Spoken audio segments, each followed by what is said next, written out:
बजरंगी भाईजान की कहानी आपने सुनी होगी। सलमान खान तारों के नीचे से पाकिस्तान में दाखिल होते हैं और मुन्नी को उसके परिवार से मिलाते हैं। इस बार थोड़ा कहानी पलट है, उल्टी कहानी है। इस बार एक पाकिस्तानी बहन है जो अपने बच्चों के साथ नेपाल के रास्ते भारत आ गई है। बच्चे 4 बच्चे हैं और कहा जा रहा है कि सीमा को प्यार हो गया पबजी पर सचिन नाम के युवक से। सचिन यहीं ग्रेटर नोएडा के रहने वाले हैं। अब पबजी का प्यार इस कदर हावी हो गया दोनों पर कि दोनों एक दूसरे के साथ मिल गए और सीमा अपने बच्चों के साथ पाकिस्तान छोड़ के नेपाल के रास्ते भारत आ गई। सीमा का कहना यह है कि पबजी पे हमारी मुलाकात हुई थी और चूंकि धीरे धीरे हमारे बीच प्यार बढ़ने लगा और सीमा आ गई। यही कहानी का अंत नहीं है। कहानी यह है कि सीमा लाहौर के आसपास की रहने वाली हैं। वहां पर उन्होंने अपना बाकायदा घर बेचा है। घर बेचकर वो सचिन तक आई हैं। मतलब अपनी जमीन, अपना परिवार, अपने पुरखे, उनकी जो कहानी होगी वो पूरा हिस्सा छोड़कर सीमा एक दूसरे देश भारत आ गई है सचिन के पास। सचिन का कहना है कि अब जीऊंगा तो इसके साथ, मरूंगा तो इसके साथ। पहली बार सीमा मार्च महीने में नेपाल आई थी और भाई अब लोग सोच रहे होंगे कि पाकिस्तान और नेपाल की सीमा तो मतलब बॉर्डर्स तो मिलते नहीं है, फिर कैसे सीमा जो है नेपाल पहुंची। तो सीमा पहले नेपाल पहुंचती है दुबई के रास्ते। दुबई से वो नेपाल आती है और नेपाल में वो पहली बार मार्च में मुलाकात होती है उसकी सचिन से। वहीं पहले जब ये लोग मार्च में मिलते हैं तो 1 हफ्ते के लिए वहीं किसी होटल में काठमांडू में ये लोग रुकते हैं। उस मुलाकात के बाद सीमा वापस अपने घर चली जाती है। घर जाने के बाद उसको इस बात का एहसास होता है कि वो सचिन के साथ अपना पूरा जीवन बिताएगी और वापस वो मई में फिर से नेपाल आती है और इस बार पूरी तैयारी के साथ आती है, अपने बच्चों के साथ आती है। वो नेपाल का वीजा लगवा करके आती है और नेपाल के रास्ते पोखरा में बस पकड़कर दिल्ली और फिर बाद में ग्रेटर नोएडा आती है। ये तो वो कहानी है जो सीमा बता रही है, लेकिन इसका एक और भी हिस्सा है जिसको देखकर या समझकर लोगों को डर लग रहा है। डर इस बात का लग रहा है कि भारत और नेपाल एक दूसरे से 1800 किलोमीटर का लंबा बॉर्डर साझा करते हैं।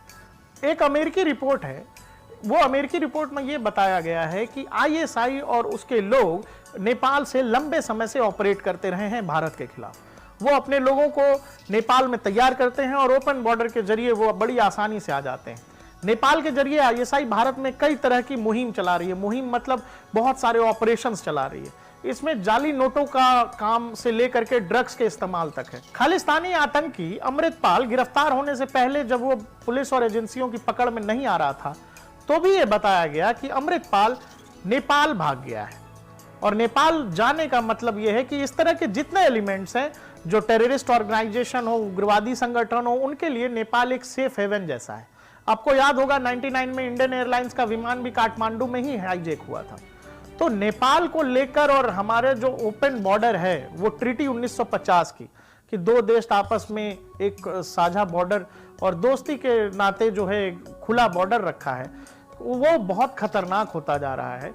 मैं सीमा की जो कहानी है और वो कहानी जो सीमा बता रही है, उस कहानी को सुनकर हर व्यक्ति यही सोच रहा है कि सीमा अगर इतनी आसानी और सामान्य तरीके से कहानी बताते हुए यहाँ तक आ रही है तो कोई एक ऐसा एजेंट या हैंडलर कितनी आसानी से और बिना किसी को बताए कैसे भारत तक आ सकता है। सीमा और सचिन की कहानी में एक सबसे मजेदार बात जो आपको जाननी चाहिए वो ये है कि सीमा का भाई पाकिस्तानी आर्मी में है। सीमा बता रही है कि वो नेपाल दुबई के रास्ते से आई और उसने कोई घर था जो 12 लाख में बेचा और उस पैसे से वो नेपाल पहुंची।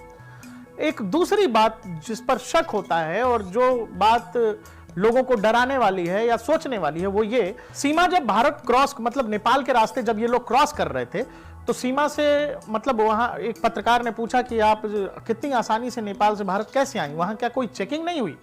तो सीमा पत्रकार से ये बताती है कि मैं तो चूंकि हिंदू रीति रिवाज से वहीं शादी कर चुकी थी काठमांडू में, तो मैंने अपने आप को इनकी पत्नी बताया, सचिन की। आप ये बताइए कि कोई महिला सीधे किसी को अपनी पत्नी बताती है और ये केवल इस आधार पर वहां उसकी ढंग से चेकिंग नहीं होती और ये करके वो भारत तक, दिल्ली तक आ जाती है। साथियों, जब कहानी बड़ी आसानी से समझ आ जाए, मतलब कोई कहानी इतनी करीने से बुनी गई हो कि आपको उस कहानी से इश्क हो जाए और आपको लगे कि वाह वाह वाह, जैसे लोग कह रहे हैं कि सीमा जैसा प्यार हर किसी को मिलना चाहिए, तो सीमा और सचिन की कहानी इतनी अच्छी से लोगों को समझ आ रही है कि वो डराती भी है कि किसी कहानी में कहीं कोई लूप होल नहीं है। इससे डरने की जरूरत है।